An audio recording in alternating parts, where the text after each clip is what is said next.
kula Pandhawa makampal kalawan para pepunden ingkang saderengipun saged aminteraken dening para pepunden kula Pandhawa sampun jangkep wonten ing Candhi Saptarengga wonten Kanjeng Eyang Abhyasa wonten Kanjeng Eyang Bisma ingkang karaya-raya rawuh nanging wonten setunggal priyagung ingkang minteraken dening pepunden Pandhawa ingkang dereng katingal rawuh sapa Gatotkaca sinten malih wa yen boten pepunden kula ingkang saking Pratapan Sukalima Kanjeng Eyang Resi Drona nggih Kanjeng Eyang Kumbayana pramila ingkang saking mekaten wa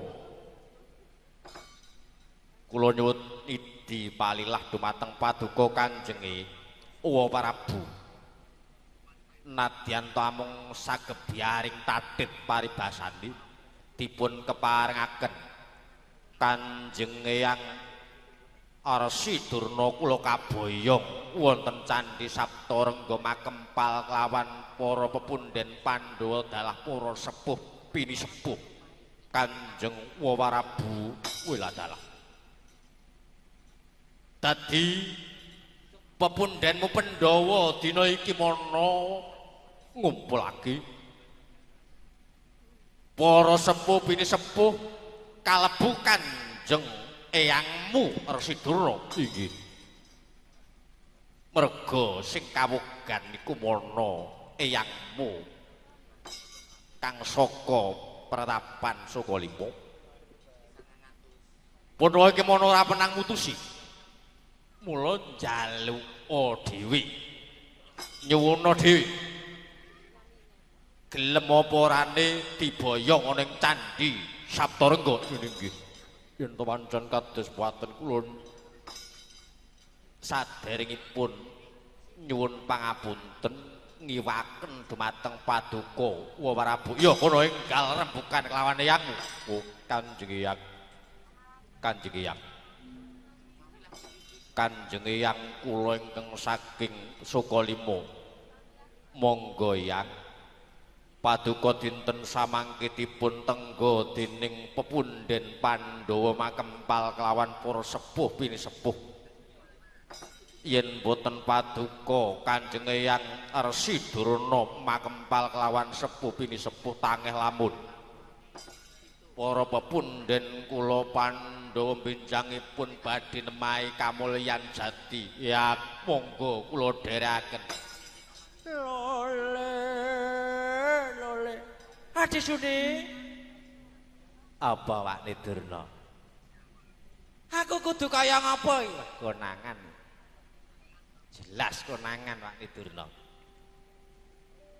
iki mana ora kok Pandhawa iki mana arep ngumpulake pepunden utawa para sepuh pinisepuh nanging nyatane kaya Pandhawa iki mana bakal ngintrogasi Wakne Durna hati-hati Wakne wong gelem tumindak kuduane tanggung jawab terus pundi wae Kanjeng Eyang dos pundi kersa kula boyong wonten ing Candhi Saptarengga sak mangke menapa benjing ning wantra dawuhipun Kanjeng pepunden Pandhawa dinten samangke ugi paduka kedah kaboyong wonten ing Candhi Saptarengga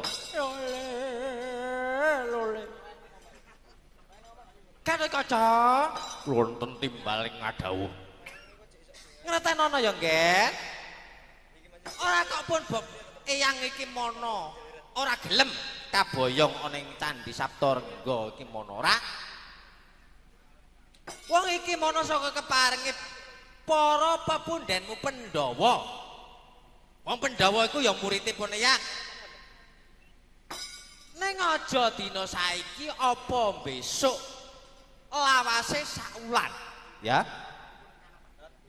kok mekaten Kanjeng Eyang wonten menapa lho ngertenono Nadan dikaya ngapa aku iki mono pandhitaning praja. Aku iki mono kudu semedi cipta kanggo katentremaning praja Ngastina. Iki ana pranatan anyar. Pendhita sing ana Ngastina lawase saulan ora kena metu saka praja Ngastina. Oh, dados ngaten Kanjeng Eyang Resi Durna. Iya, Ger. Ya sing gedhe pangapurane, saiki baliya matura marang pepundhenmu Pandhawa yen to lawase sak wulan pun bapa utawa pun Eyang iki mono ora dikeparengake dening Jawata metu saka laladan praja Ngastina merga nggayuh katentremaning praja Ngastina, ngono. Oh inggih.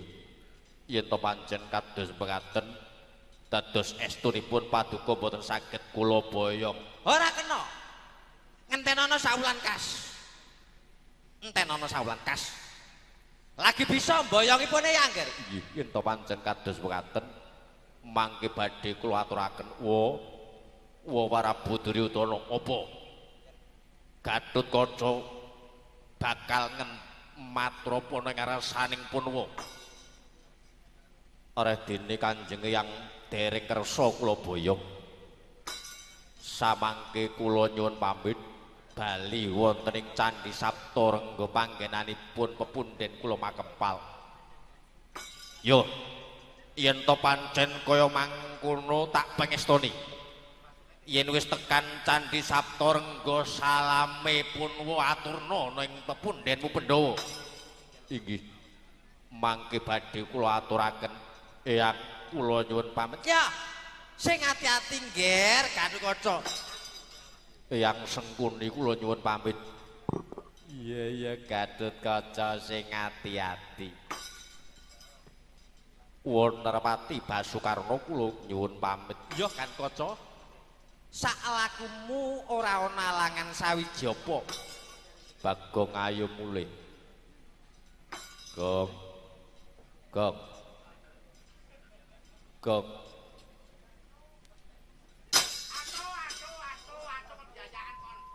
Wadah. Kaget kula niki wau, Den.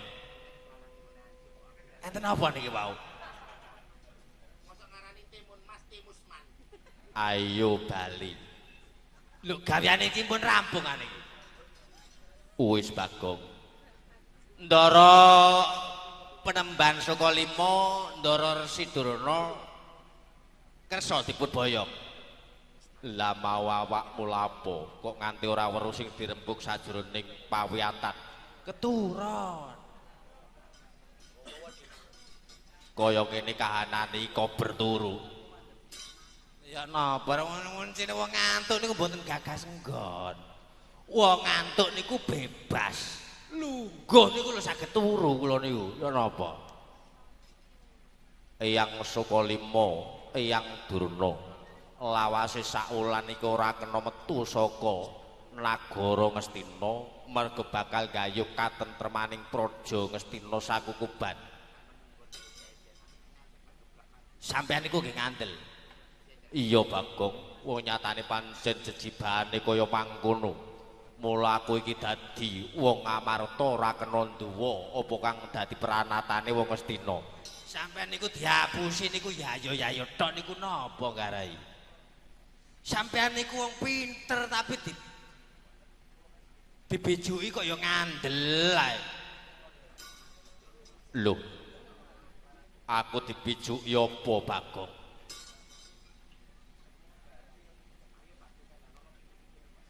Ndara Durna ora krasa kaboyong sajroning sak wulan iki sak candra mboten angsal dipun boyong wonten Candhi Saptarengga. Ora kena Bagong. Kabeh para pandhita, kabeh para pinter sing ana nagara Ngastina ora kena jengkar saka praja. Sampeyan niku jane niku lak yo mikir. monggo tenggening ngamarta tenggening Candhi Saptarengga nika wonten ingkang eyang abiyasa. Lho ya. Wonten malih niku malah sing luwih penting. Wong agung sing saking Talkanda sing duweni Praja Ngastina, eyangmu Bisma. Yang Bisma niku wong penting wonten Ngastina niki, Den. Ngoten mawon saniki wonten ning Candhi Saptarengga. Sampeyan kok ya ngandel men diapusi dening Ndara Penemban Durna niki lho. Kok wong pinter para pendhita sing ana Sukalima sajrone wulan iki gak oleh metu. Pangkate iki karo pendhita sing saka Talkanda karo Bisma niku ayo dhuwur ingkang yang Bisma Seden. Iya Bagong. Ya tok iku apa sampean niku? Wong niku lek dikongkon sampean niku wau didhawuhi dening ingkang Rama Pepundhen Pandhawa sampean muni saguh. Wong saguh niku abot, Den. Mangkane bola-bali ampun muni iya. Wong muni iya niku kudu dileksanani, aja nganti ngenteni benjang mbet. Saniki, Den, saged mboten saged. Kudu eyang sampean sing saking Sukalima Ndara Resi Kumbayana dipun boyong. Ya napa carane? Ning nyatane aku ora bisa mboyong eyang Durna, Bagong.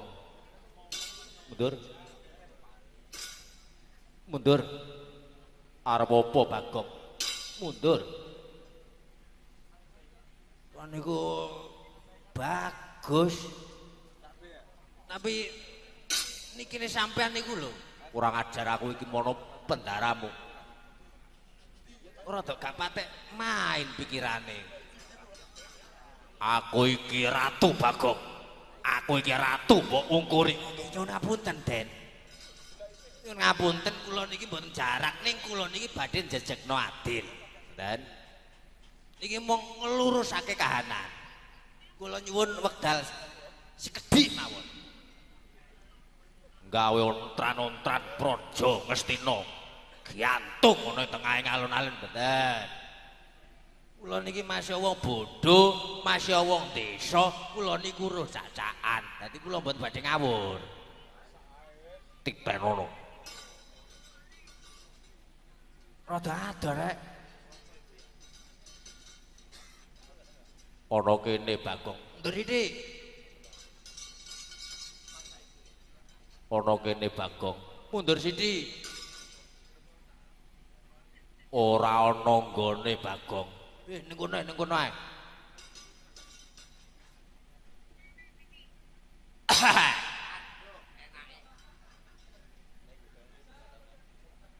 Den. Ndara kula Resi Durna. Ndara kula Begawan Kumbayana. Kula niki ambake Mas Andaan ning kula niki lek mboten cocok, kula niku kudu matur. Kula niki mboten sarujuk kali ucape sampean niku. Lole gak usah lole. Bengi iki mboten ngangge lole bengi iki. Sampean niku lek ngucap niku empun ditata pas napa dereng? Wis pas, Bagong. Ora iso metu saka Praja Ngastina lawase saulan.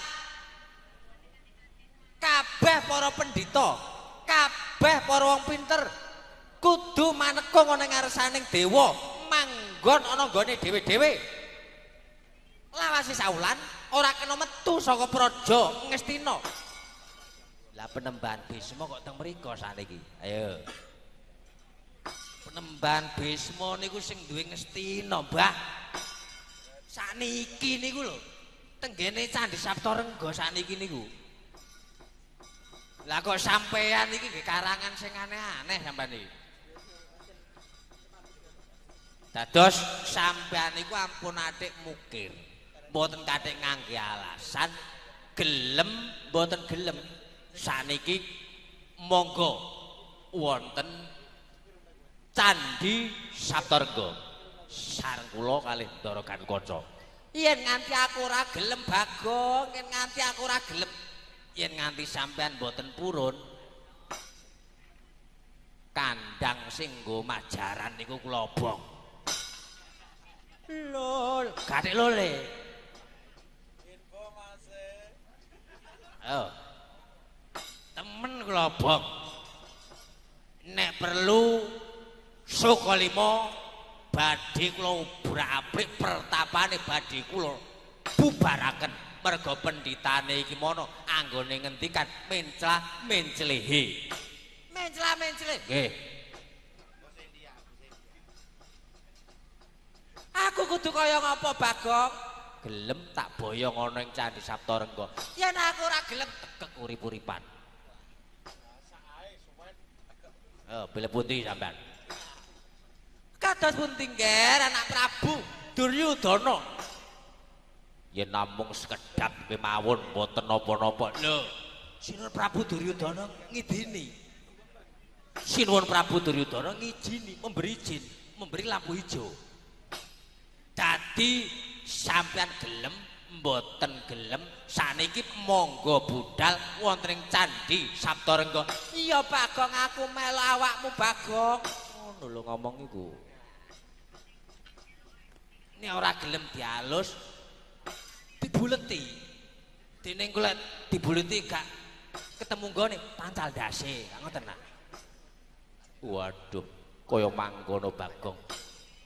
Dados niki Ndara Pendhita Durna kula boyong wonten Candhi Saptarengga. Iya, tak keparengake Bagong. Mbon dikeparengake. Monggo bidal wonten Candhi Saptarengga. Lole yen ngono aku enteni dhisik ana ing gandhok kraton kono Bagong. Aku tak siap-siap. Tak salin dhisik. Ora usah salin. Kesuwen slak dintosi dening para sepuh bini sepuh. Aku tak ndonga dhisik. Ndonga turun dalan lak ya iso sih. Ana ing Stinggil iki mono ana tata carane. Yen wis pawiyatan iki mengko bubar, aku mesti nututi awakmu. Atik tenan-tenan mboten methuki kula kali Ndara Ganukaca. Mangke sampean ngerti dhewe. Iya Bagong, iya, iya. Yun pamit. Iya Bagong. Sing ati-ati. Salamku marang bapakmu Kakang Semar Badranaya. Oh nggih. Mangke kula aturaken. Den mantuk Den. Ini ngoten Bapak Semar niku janjane niku kepengin dolen-dolen mriki niku. Jane kepengin. Suwe mboten ngertos kahanane praja Ngastina. Aku seneng yen dirawuhi dening Kakang Semar Badranaya. Oh nggih. Mungkin kula kandhake kalih mangkin Rama Semar. Nyun pamit. Iya, sing ati-ati Bagong. Kula mangsane sampean niku nggih kudu sambang-sambang tilik wonten klampe sireng. Gong aja riwariwi Bagong. Jane wong iki gak patek perasaan Narendra. Perasaane gak perasaan. Men mboten ate perasaan. Ana wong kedep ngono ae. Mosok gak ero rek. Lore kon ngenteni apa Bagong? Iki ana dhuwit 2000 iki gawanen Bagong. Rumangsaku. Awakmu iki anggere teko mesti dadi gawe. Ndara, sak dadi pangarantune para pepunden, monggo nyuwun pamit. Nggo. Den, nyuwun pamit sedaya kemawon. Assalamualaikum warahmatullahi wabarakatuh. Dungaren iki mau Bagong kok rada sopan. Mari jamaah. Ajake iki mau Bagong iki mono bubar wae adan Wak Nidurna. Temenan mulane mula anggone pamit kok dadak nganggo salam barang. Wa Nalendra Prabu Duryudana kula nyuwun pamit so tambahing pangestu. Kula nyuwun pamit kula badhe wangsul wonten ing pratapan inggih wonten ing Candhi Saptarengga mangke sarengan kelawan Eyang Drona Eyang Kumbayana. Ya sing ati-ati Ganukaca entenana dhisik ning gandhok kraton.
Bapa Durna. Kula wonten timbalan ing ngadhawuh. Anak Prabu Duryudana. Samangke panjenengan kedah tindak wonten ing Candhi Saptarengga. Nggih, mboten napa-napa. Mboten napa-napa. Yen to pancen dinten samangke kula kedah jumangkah wonten ing Candhi Saptarengga. Makempal kelawan para Pandhawa. Lah sing tak kuwatirna iki ngene lho Wakne Durna. Mengko yen Wakne Durna ana ing Candhi Saptarengga lah ndelalah. Pandhawa iki ngerti yen to pusaka piandel wujud songsong kencana iki mana ilang, mongko banjur Wakne Durna iki mana sing didakwa. Kaya ngapa Wakne Durna? Dasare apa? Dasare apa? Lah kok banjur Pandhawa wani ndakwa marang pun bapa. Ora bakal nemu buktine. Lho. Lah kok ngono Wakne? Jaremu songsong kencana dina iki mapan ana ing pratapan Sukalima. Ya. Pancen songsong kencana dina iki mapan ana ing pratapan Sukalima. Nanging ora ana manungsa siji sing weruh papan dununge. Sakliyane aku, ya singune. Lho, yen to nganti mengko ana telik sandi kang saka Praja Ngamarta gledah omahmu ngono banjur kaya ngapa Wakne Durna? Ora bakal weruh, ora bakal weruh. Yen nganti lemari grobok diudal-udal ora bakal nemokake. Lho lah kok primpen temen. Banjur mbok dekek ana ngendi? Tak kandhani ati sune. Aku iki mono duwe cantrik loro cacahe, cantrikku anyaran. Lagi meguru, lagi mentas wae meguru karo aku. Tak ulang ngelmu kasekten wujude ngaji lelimunan ora mau menungsane sing bisa ilang nanging bisa ngilangake barang dadi song-song kencana iki mono dialing-alingi dening muridku loro cacahe. Jenenge sapa? Putut Prabangkara karo Putut Gagak Baka. Bah, adisune tak kandhani. Iku mono cantrikku loro iku mono peng-pengan. Cantrikku loro iku mono peng-pengan. Jane iki mono kepengin sowan ning ngarsane Sun Prabu Duryudana, sak bisa-bisa dadi prajurit kula tampi. Kula tampi. Yen pancen Putut Prabangkara kali Putut Gagak Baka pengin dadi abdine Prabu Duryudana tak tampa kanthi tangan sewu. Nggih matur nuwun. Matur nuwun Anak Prabu. Mangke badhe kula kandhake kalih cantrik kula kalih perkawis. Dados ampun wasumelang. Perkawis songsong kencana benjangipun lestari manggen wonten Ngastina mayungi dumateng para kadang sata Kurawa 100 cacahipun. Inggih. Rama Premban ngaturaken gunging panuwun ingkang tanpa pepindhan. Dene paduka badhe jengkar wonten ing Candhi Saptarengga mapanipun Praja Ngamarta. Menapa mboten langkung prayogi monggo kula dherekaken kembul Bojo Nandrawina.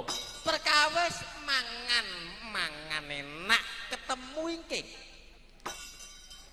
Perkawis mangan enak kepanggih ingking. Bakune dinten samangke kula tak ngetok wonten ing para Pandhawa sisan gawe. Kula kepengin mangertosi kados pundi kan? Kados trenyuh miwah grantesing penggalih para Pandhawa dening koncatan songsong kencana.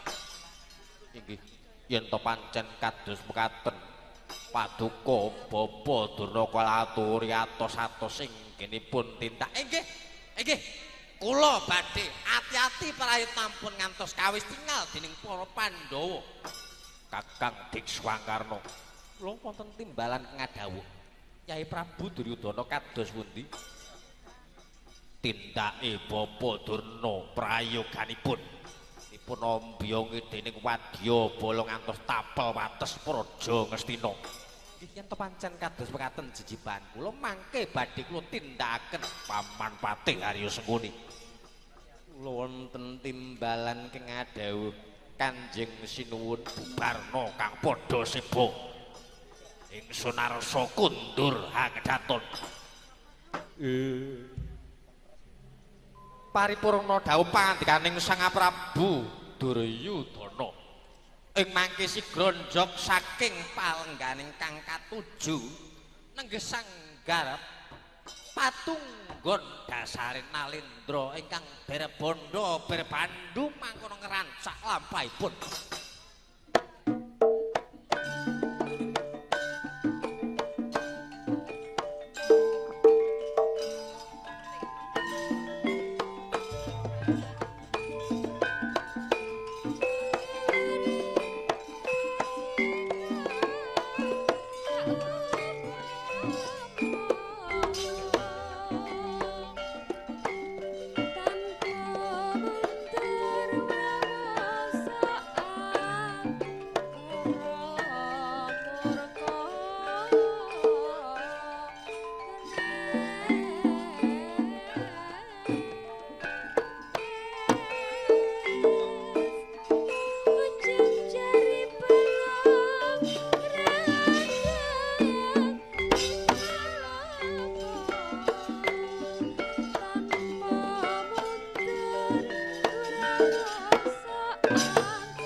Aja angger itu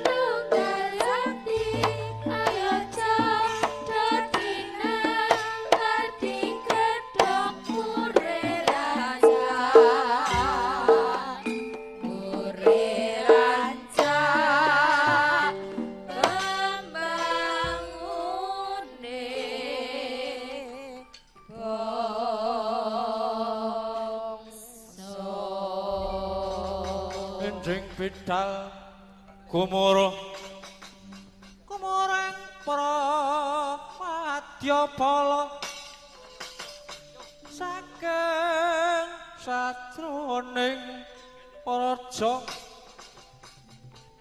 tok mungap-mungap paning sapucaking ukir wis ketingal nyorot di mega lan gunung-gunung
negara kang pala tumingal trang campuh samya ngedali Radet tuleting kata dawangkung manguncang lidi benjang sang aji mijil atinya ngedali wuwus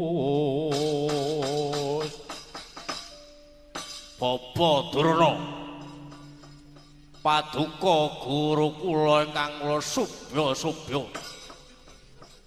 Paduka ingkang kula dereki wiwit donya temekaning delahan Bapa kula nyadhong dawuh kula pun Prabangkara manten ugi kula pun Gagak Baka Bapa Penemban ngaturaken sungkeming pangabekti mugi kunjuk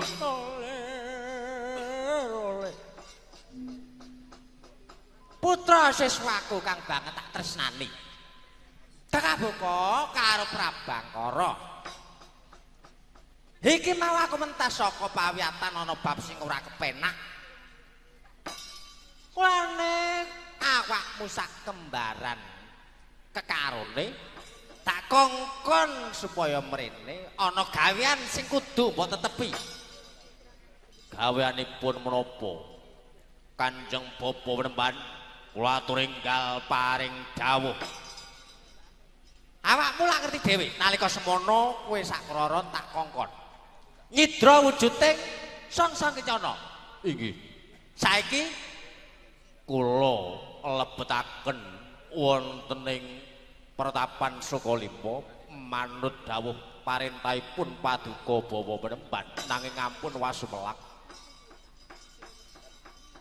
mapanipun song-song kencana menika kula aling-alingi satemah sinten kemawon boten badhe wonten ingkang mangertos kejawi namung Paduka Bapa Penemban ampun to mlamak manungsa lumrah dewa saking Suralaya mandhap boten badhe ngerti bagus sing kaya mangkono ngertenono dina iki aku iki mono diutus dening Sinun Prabu Duryudana merga iki dina Pandhawa nganakno kumpulan bakal nganakno syukuran gedhen ana ing Candhi Saptarengga aku dikongkon mrana nah saka rasaku sing paling jero aku iki jajak duweni rasa jubriya mengko gek-gek Pandhawa iki mono andarbene rasa Pandhawa marang pun bapa yen to pun bapa iki mono tumindak culika nyolong wujuding song-song kencana mula awakmu golek ana sing jeneng Gatotkaca golek ana sing jeneng Gatotkaca wonten pundi ana kraton kono ngenteni aku wong aku mau wis kadung gelem diboyong ana ing Candhi Saptarengga yen Gatotkaca mengko beguguk mata waton Purba Wasesa tak pasrahno marang sliramu ya yen perlu patenono ora apa-apa ora bakal ana sing ngerti luwih-luwih yen ketemu karo sing jenenge Bagong yen ketemu karo sing jenenge Bagong aja kesuwen pada ana sak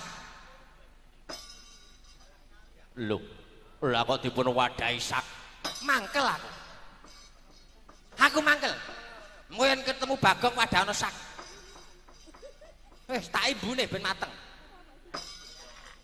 inggih kula namung sendika mangestaken dawuh badhe kula padosi sing jeneng Gatotkaca patenono luwih apik ngger Prabangkara kelawan sliramu Gagak Baka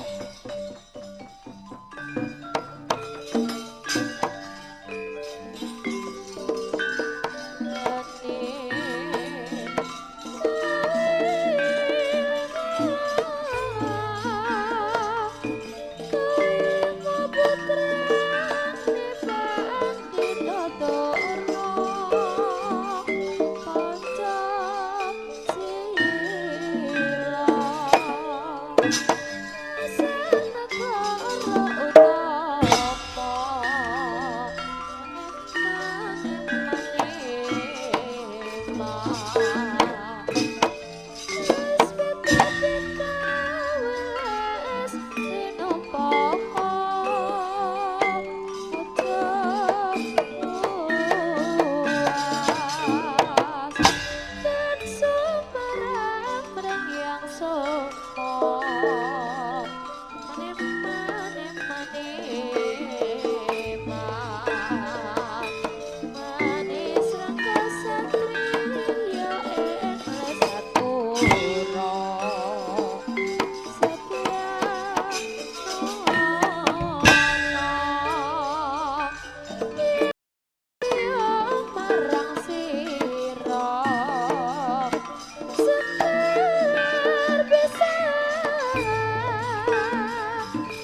Ana satru gagah piceksa.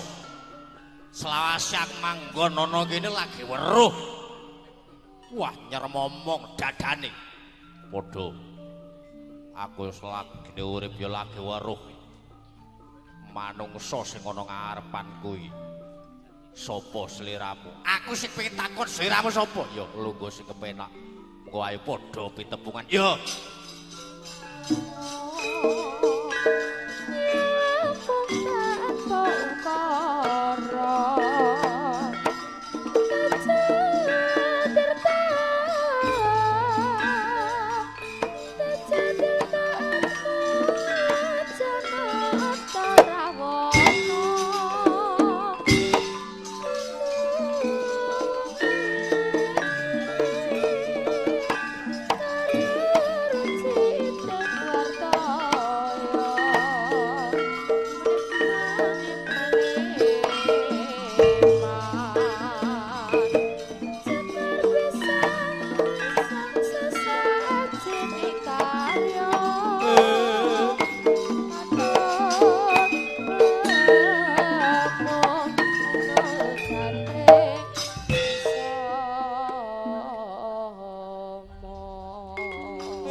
Sang Katut Kaca mapakok ngago suta datarana kalaning boyo tatarana kalaning boyo.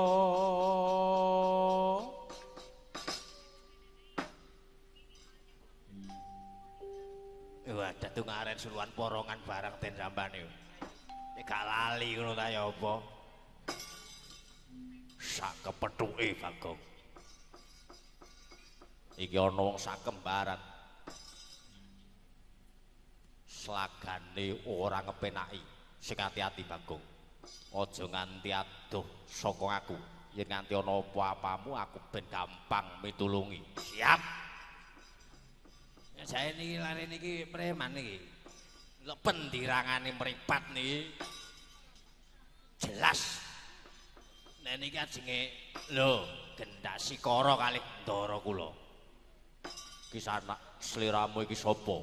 Nyandhet anggonku nunggu kelawan Kanjeng Hyang Resi Durnaya Hyang Kumbayana. Satriya tepungno. Aku iki mono isih kalebu cantrike Kanjeng Bapa Drona. Jenengku iki mono Prabangkara, aku Gagak Baka. Aku cantrik kinasih. Aku kang diwenehi idi lan wenangna manut apa kang dadi pangandikaning Bapa Kumbayana. Aku diperintah supaya goleki sing jeneng Gatotkaca. Yen wis ketemu sing jenenge Gatotkaca arep apa? Kok ora Hyang Durna dhewe sing mrene mongko wis tak enteni. Kusik-kusik. Sliramu iki mau ngucap kok ora Hyang dhewe mergo wis tak enteni. Dadi sliramu iki Gatotkaca ora ana papat. Ora ana sak aliyane wong sing ana ngarepan sing jenenge Gatotkaca iki. Cocok karo jenenge Gatotkaca. Dedeg piyade piteksa. Gagah parakosa. Murup gadamu. goleki Bagong. Ndi jenenge Bagong? Lho. Karo arek iki. Aku iki mono wis umum, Rek. Aku iki mono wis kondang. Ora ana wong ning donya sing paling ganteng, ora ana wong sak lumahe donya sing paling manis nek gak lho. Saya. Soy. Ya, aku iki sing jenenge Raden Mas Ngabahi Haryo Subagong ya aku iki. Dadi awakmu iki sing jeneng Bagong. Lho, ya aku iki Mas sing jenenge Bagong. Jomblo. Ya. Ya mangun diwangsa. Adikku di Gagak Boko. Ana apa Kakang? Sake siapno. Gak enak rek. Ndadekake ana sak barang iki lho. Manut parintahe Kanjeng Bapa Durna yen kepethuk awakmu dilebono sak. Arep dimbu ben mateng. Ben ora kakean ucap jarene. Lho, Den, niki cetha niki. Mbah Durna golek ewang. Gak wani metu ijet ngongkon murite. Lah, tenggene pasewakan wau sampean mboten iso ngomong, kula semungkasi. Lah niki mongko niki golongane rombongan bola kepruk ya. Niki bola gebuk niki. Nah monggo kula niki umpama diukur umur, kula niku pun tuwek. Dadi kula tak istirahat mawon. Lho. Kok madhep rono Bagong. Lah napa madhep rono nyawang sampean. Madhep rene. Lho. Vitamin.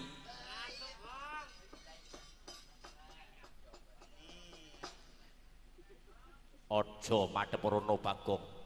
Awakmu iku wis tuwek mengko sawanen. Wong tuwek sawanen niku lho. Wak sampean niku ana-ana ae. Oleh madhep rono oleh. Nanging sing mbok sawang aja liya-liyane. Sing kula sawang sing pundi? Sing mbok sawang sing gedhe dhewe kok kena.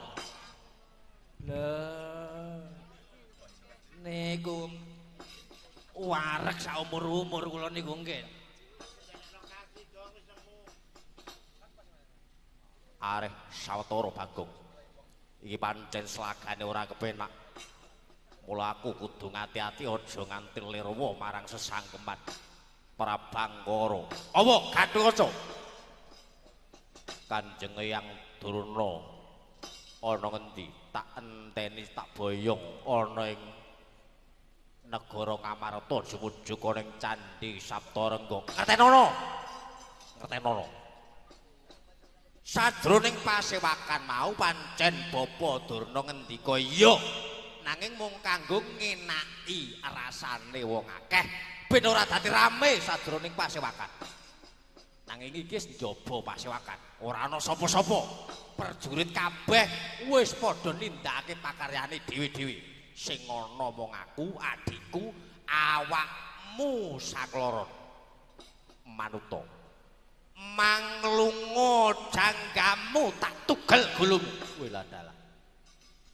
Cekake arep gawe cilakane Gatotkaca. Yo. Yen sliramu kepengin dadar wandati kasektene Gatotkaca ayo maju leganing atiku. Aja mung maju siji, mbaka siji. Yen pancen lanang tenan maju bareng leganing atiku. Kamontap leke netap. Cocobang mah wingo-wingo. Netra kocak ngondarandir prababang wedanane kaya kembang ora waribang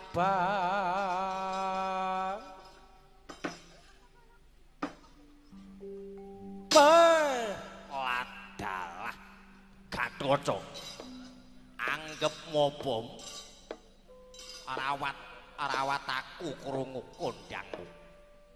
Krungu ya jare Gatotkaca iku menawa jagoning dewa. Jarine Jabang Bayi Cenger bisa mateni buta. Ning ku cilikanmu biyen, iku jayamu biyen. Menungso duweni daya lena karo apes. Gatotkaca. Janji ora ilang tak kedhiepake.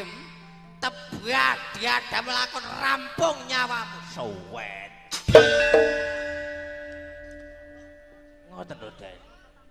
Biasa tak ngomong. Sodok beres. Iku mono ninggal tatanan Bagong. Sane, Mun. Geger gak geger. Waduh, kurang ajar. Cermepet panonku parat.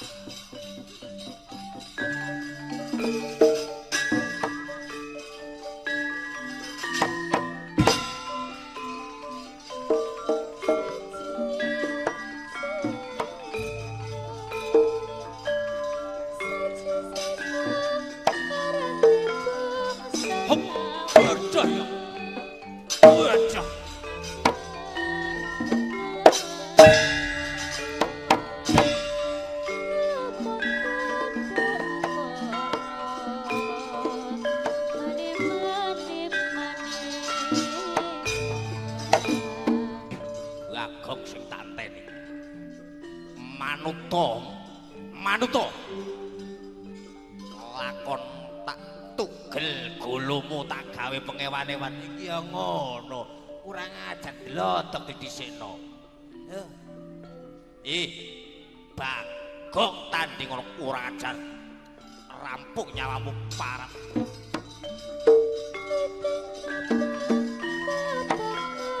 hop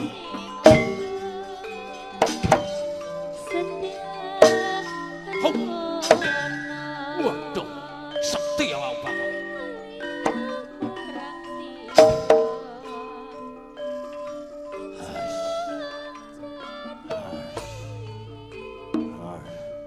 Wadah.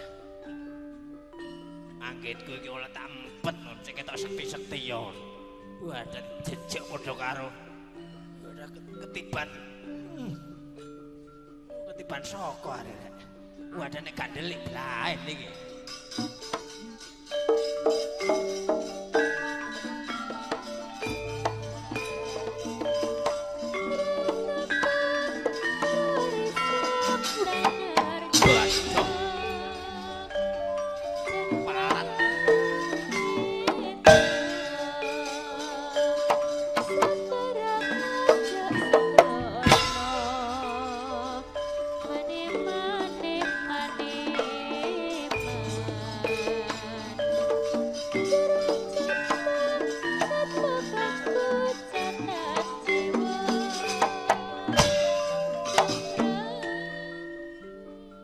Gatotkaca apa Prabangkara iya atos tanganmu nganti kaya ketiban wesi gligenan siraku mrebet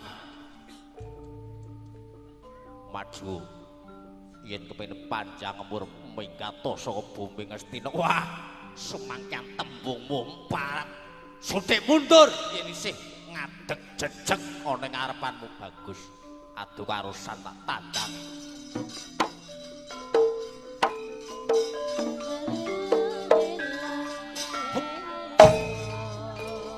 keparat kurang ajar waduh mati aku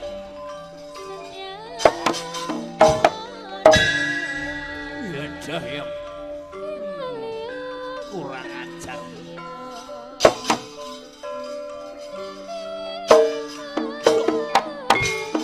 ojo endom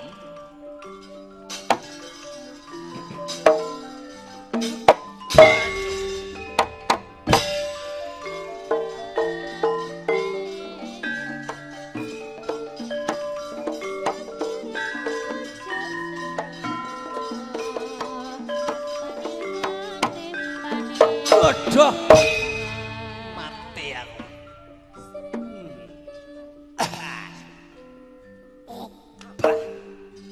hop waduh ora apa-apa parat hop loh waduh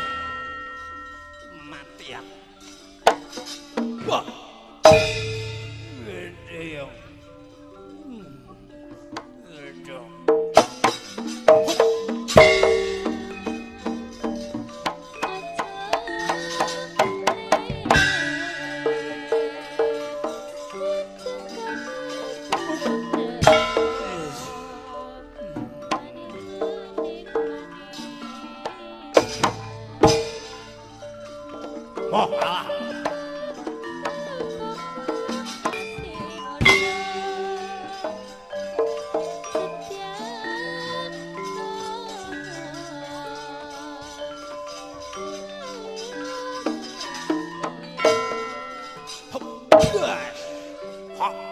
Parat kurang ajar ora obah waduh jaya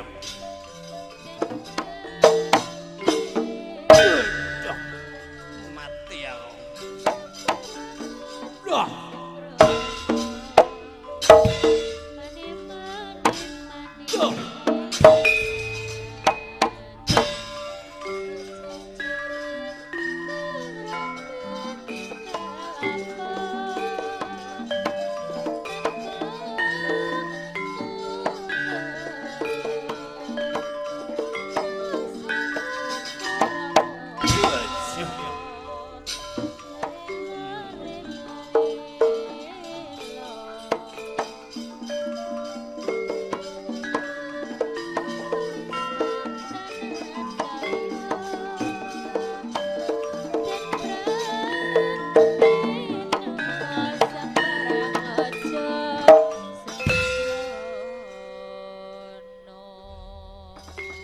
Camontap ler kinatap cocobang mawingo-wingo trengocak ngondar ngandhet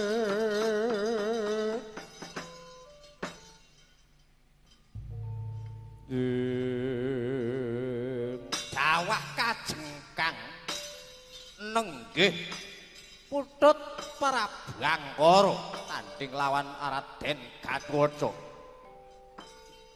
Ing kono wirang lamun ing atase putra siswane Pandhita Durna mung kalah karo bocah cilik. Kalah karo Raden Gatotkaca.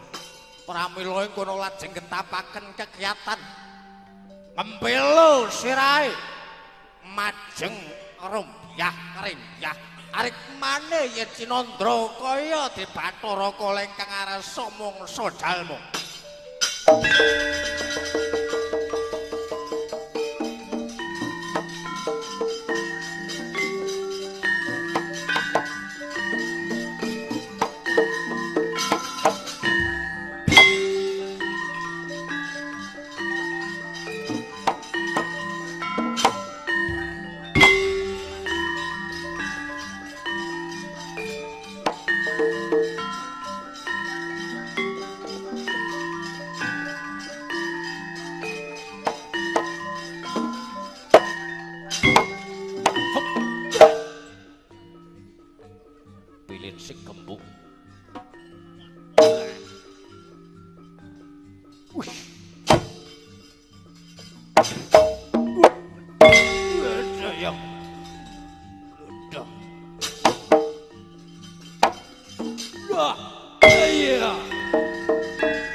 Sing kepenak. Ya.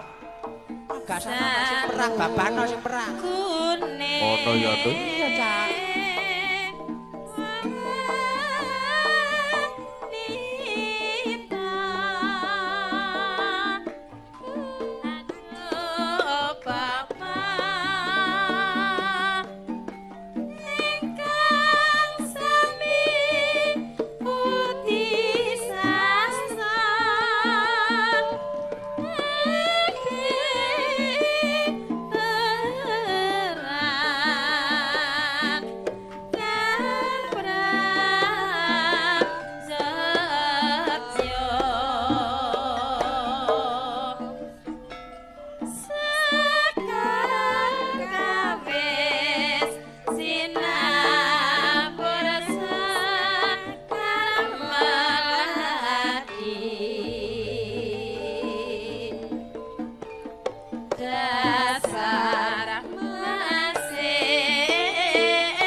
wedok kendo ya, Cak. Oh iya Ndu.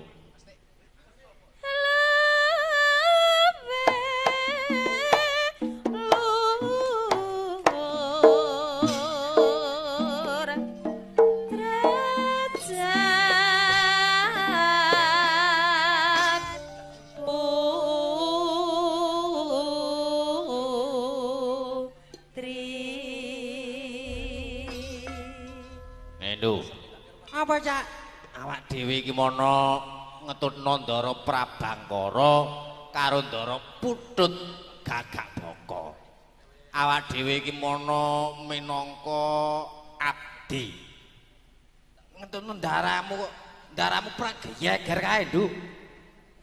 Diajar karo Ndara Gatotkaca. Babano, Cak, ancen awak dhewe gak sange wangi.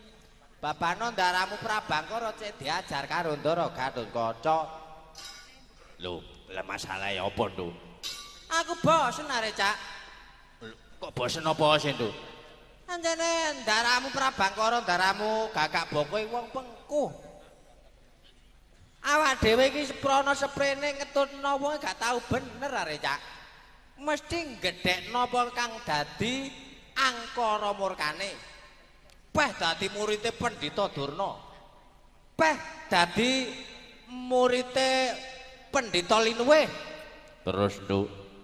Terus nganggo Adigang, Adigung, Adiguna. Wadah, ngono ya, Nduk. Atuh pendek kekuatan terus diumbar. Diko tawuran. Wadah, kapik ya, Nduk. Kapi, Cak. Iso duweni kekuatan ngono dienggo kaapian gak ya re. Ndaramu yaiku Ndara Prabangkara karo Ndara Gagak Baka malah dienggo golek mungsuh are, Cak. Ana wene pasar gak luput gak apa ditempilingi. Ah iya, anjene watake ngono iku diapakno, Nduk. Nah iya, Cak. Bah ndaramu apa iku jenenge geger rame kaya ngono babano. Lah terus awak dhewe. Awak dhewe ning kene ae nonton. Nek nenggo nganti ndaramu tumekaning pati. Ning nganti engko ndaramu tumekaning pati. Ya jarno, Cak, golek juragan anyar. Ngene iki golek juragan gak pate iwu, Cak. Lho apa lho, Nduk? Temen golek juragan saliyane Ndara Prabangkara karo Ndara Gagak Baka. Akeh, Cak. Wiwu, Nduk, saiki golek bendara ki Nduk. Lho kok iwu, Cak? Wiwu ya apa kon niku? Mangsa paceklik ngene are. Apa sih, Cak? Lho, ngene iki goleki bendara niki angel ngene iki. Wong niki tanggapan ya kala-kala are melok sapa katene? Kodhok kono sih, Cak. Lah apa tak mikir tanggapan niku? Lah awak dhewe iki ancene ning gone dunia ngene iki, Nduk. Ngene iki terus melok sapa ngene iki lho keadaan paceklik. Aku iki gampang kok, Cak. Pokoke turun dalan aku senggak. Lah terus? Angger turun dalan kok senggak nyanyi saenake udel kok lah ya akeh sing meneh ya, Cak. Wah, dangamen Nduk iku jenenge, Nduk. Ayo ngewangi ndaramu. Sakno, Nduk. Sakno. Ndaramu lagi kepepet, ndaramu butuh bantuan. Ayo diwangi ngetokno nek awak dhewe iki mono minangka dadi batur, embat-embate pitutur. Kene, lungguh kene sik. Ora apa aku mbok singkrihno. Babano sing perang cek perang, Cak. Aku karo Rika iki enake iki mono mek meneng ae nontok. Engko lek menang Ndara Gatut, awak dhewe ayo melok Ndara Gatut ae. Renes, Cak, Ndara kae, Cak. Masa, Nduk? Renes ae. Temen. Nek bayaran biasane saulan iki mono, bayaran piro, Cak? Aku nek saulan niku mono ya gak mesti, Nduk. Kadang-kadang saulan niku dibayar 3 juta. Nek melok Ndara Gatut wadah akeh, Cak. Rika dibayar 9 juta, Cak. Wadah temenan iya. Terus Nanging nampane bayaran niku mono petang wulan pisan. lho ya malah mudhun tu. Yo malah luwih titik lha iku. Klambi ungu sik, Cak. Apa tu? Klambi ungu sik. Nggih ngaturna gunging panuwun iki mau ditunggoni karo dulurku Dalang. Ngono Mas Narto. ya. Rene. Njaluk klambi ungu rika mami sing ngaturna iki lagu-lagu anu gak lagu-lagune engko. Iki mono gawe intermezzo sementara. Klambi ungu. Oh iya iya. Engko lagu-lagune ndok gara-gara, Cak. Lah iki. Iki mono mek sekilas tok. Oh iya. Ami sak kemprangan klambi ungu. Kudu rika lho Mi sing nembang Mi. Nggih ngaturaken sugeng dalu selamat pagi. ya Pak selamat Lek. pagi iki. Lagi kepanggih maneh nggih kalih pandemen Ringgit Purwogaya Jawa Timuran.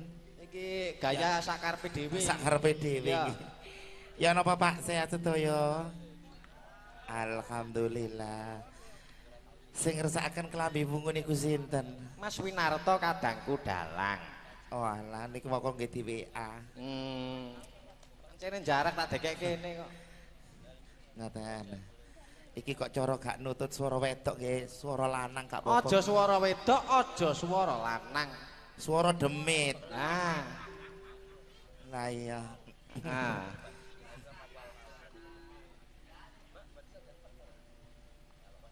Monggo Mas. Dibawani Yusri Rokaya. Dibawani yuk Sri.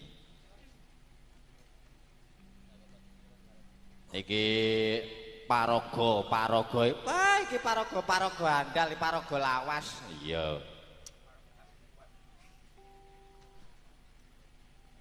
Monggo Bu Sri. Srigala. Ancam. Sapa Mi? Ancam. Apa maneh mek gak duwe bojo ngeten iki sering jenggong subuh arek. Monggo Yusri. Aja ngriwuki lho. Riwu ana Mi.